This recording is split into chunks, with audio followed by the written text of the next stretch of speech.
साथियों, अमेरिकी राष्ट्रपति डोनाल्ड ट्रंप के एडवाइजर पीटर नवारो का एक बयान इस समय काफी ज्यादा वायरल हो रहा है। वो कह रहे हैं कि भारत ने रूस से तेल खरीदकर मुनाफाखोरी का आरोप लगाया है। कल हमने एक सेशन भी किया था। आपको ध्यान होगा, जिस सेशन में हमने ये कहा था कि मोदी जी के साथ धोखा हुआ है।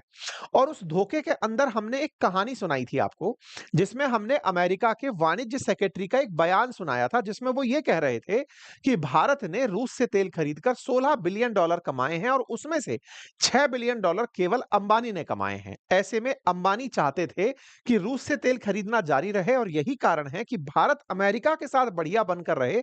इस बात के लिए अंबानी मोदी सरकार पर प्रेशर डाल रहे थे।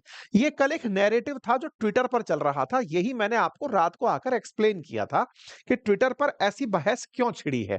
लेकिन जब मैं आपको ये एक्सप्लेन करके गया, कल रात को मैंने कमेंट जाकर जब पढ़े, तो उनमें से कुछ लोगों के कमेंट्स मेरे लिए ही आ गए थे। सर, आप डीप स्टेट से जाकर मिल गए हैं।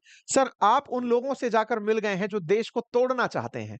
मुझे लगता है कई बार लोग सुनने में देरी कर जाते हैं।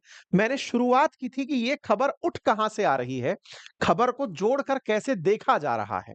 एक राजनेता जीवन में ना जाने कितने सारे स्टेप से होकर गुजरता है, लेकिन मैंने आप लोगों को जब बातें रखी, तो मैंने आपको शुरुआत में बता दिया था कि ट्विटर पर एक नया बहस छिड़ा हुआ है, आज हम उसको समझ रहे हैं।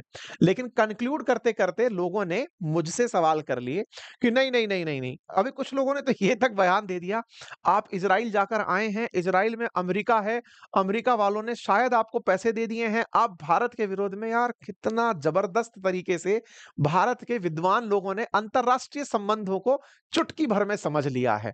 मतलब कहाँ से लाते हैं, कहाँ हैं हमारे देश के ये यशस्वी लोग जो इतना जल्दी तार जोड़ करके बैठ जाते हैं। मेरे महानुभावों, मैंने कल भी यही कहा था कि देश के लिए राष्ट्र प्रेम सर्वोपरि है और राष्ट्रीय हित सबसे ऊपर है। आपको पर्सपेक्टिव बताने के लिए मैंने चर्चा छेड़ी थी, लेकिन उस पर्सपेक्टिव को आपने मेरा विचार मान करके सुन लिया। कोई बात नहीं, विचारों की स्वतंत्रता हो, आपके पास सब तरह के विचार हो, तभी आपका विश्वास और दृढ़ होता है। क्योंकि अगर अविश्वास आपके किसी के प्रति विश्वास को तोड़ दे या संदेह किसी के प्रति विश्वास को तोड़ दे, तो वो खाक विश्वास है। आपका देश में विश्वास है, देश की सरकार में विश्वास है, देश की नीतियों पर विश्वास है। ये तो संदेहों को पार करके भी रह जाता है, तो मजबूती के साथ दिखता है और वो परमानेंट वाला निकल कर आता है। अमेरिका ने फिर से बयान दिया। बयान ये दिया कि भाई, इंडिया वालों ने तो हमारे पास तेल बेचकर लाभ कमाया। मैंने कल के सेशन से 1 दिन पहले वाले सेशन में आपको ये कहा था कि भाई, हमने लाभ कमाया, तो लाभ कमा के हमने टैक्स भी तो कमाया। हमने लाभ कमाया, तो हमने अपने यहाँ पर तेल सस्ता भी तो पाया। हमने लाभ कमाया, तो हमने आपको माल बेचा, आपने हम पर टैरिफ लगाकर मुनाफाखोरी रोकने के लिए, एक आदमी को दंडित करने के लिए आपने लाखों लोगों के रोजगार पर संकट डालने का विचार कैसे कर लिया? क्या आप लोग मानते हैं, हमने अमेरिका से कल संवाद जब आपके सामने रखा था, कि भैया क्या आप लोग ये मानते हैं कि इंडिया आपके सामने गुलाम बनकर चल रहा है, नव उपनिवेशवाद के दौर में जी रहा है? पर चलिए, खैर कोई बात नहीं, आपने जितना भी सुना, मैं आपको फिर से दोहराता हूं। कल इनके यहाँ के एक सेक्रेटरी ने, ट्रेड हाउस के एडवाइजर हैं ये, पीटर नेवारो, इन्होंने कहा कि इंडिया रिफाइनिंग कर रहा है, रिफाइनरी से प्रॉफिटियरिंग कर रहा था। वो रूस से तेल खरीदता था और हमें बेचकर पैसे कमाता था। ये ओपन सीक्रेट था। ये तो बात हमने ही दुनिया को कई बार बताई है। तो ये लोग तो हमको क्या ही बताए होंगे, बट ठीक है। इन्होंने यहां पर एक बात और ऐड कर दी, और वो ये थी कि जंग की शांति का रास्ता भारत से होकर ही जाता है। भारत रूसी तेल को खरीदता है, जिससे रूस को पैसे मिलते हैं, और ये मुनाफा कमाने की इनकी अपनी एक स्कीम है। मोदी एक महान नेता हैं। भारत को सोचना चाहिए कि वह वैश्विक अर्थव्यवस्था में क्या भूमिका निभा सकता है। यह कदम शांति नहीं बल्कि युद्ध को आगे बढ़ा रहे हैं। इनके जैसे वृद्ध व्यक्ति से इस तरह की बातें अपेक्षित नहीं थी। क्यों? क्योंकि ये अधूरा सत्य बखान रहे थे। सत्य तो ये है कि दुनिया में तेल खरीदने की परमिशन, कि आप लोग तेल खरीद सकते हैं, हमने प्रतिबंध लगा दिए हैं, ये अमेरिका ही बांटता फिर रहा था। अमेरिका ने ही भारत को कहा था कि तुम तेल खरीद सकते हो। और तो और, दुनिया में साफ पता है कि हमसे ज्यादा तेल रूस खरीदता है, सॉरी चाइना खरीदता है। हमसे ज्यादा एलएनजी यूरोप खरीदता है, लेकिन केवल भारत से होकर के रास्ता जाता है।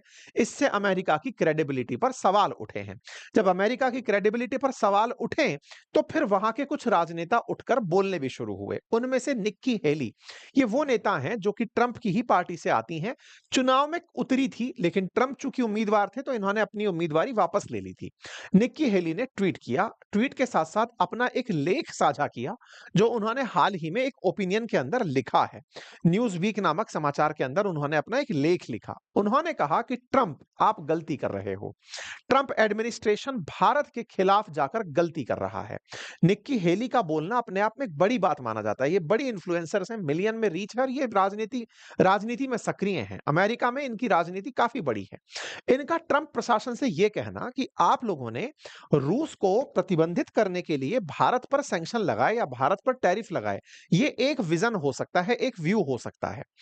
लेकिन आप ये भूल रहे हैं कि आपके इन तमाम प्रयासों से भारत आपसे दूर जा रहा है। इतना ही नहीं, भारत उस कालखंड में पहुंच रहा है जो आज से 20 साल पहले था। रोनाल्ड रीगन से लेकर के ट्रंप तक के कार्यकाल में भारत अमेरिका के संबंध नजदीक आए थे। आपने सारे संबंध बिगाड़ दिए हैं। इन्होंने एक-एक चीज पर पूरा लेख लिखा कि आपको पुतिन से प्रॉब्लम थी, उनके लिए आप भारत से सीधी बातचीत कर सकते थे। लेकिन भारत के खिलाफ आपने जो तरीके अपनाए, आप चाइना के खिलाफ आपको जो एशिया में एक बड़ी पावर मिल गई थी, आप उसे खोते जा रहे हैं। इन्होंने अपने लेख में यह भी लिखा कि भारत ही आपके लिए चाइना का सप्लीमेंट हो सकता था। चाइना के सस्ते सामान को भारत ही बनाकर अमेरिका को दे सकता था। लेकिन आप लोगों ने उसे खो दिया है और ज्यादा खोते जा रहे हैं। अभी भी जरूरत है कि आप दोनों लोग बैठें, प्रधानमंत्री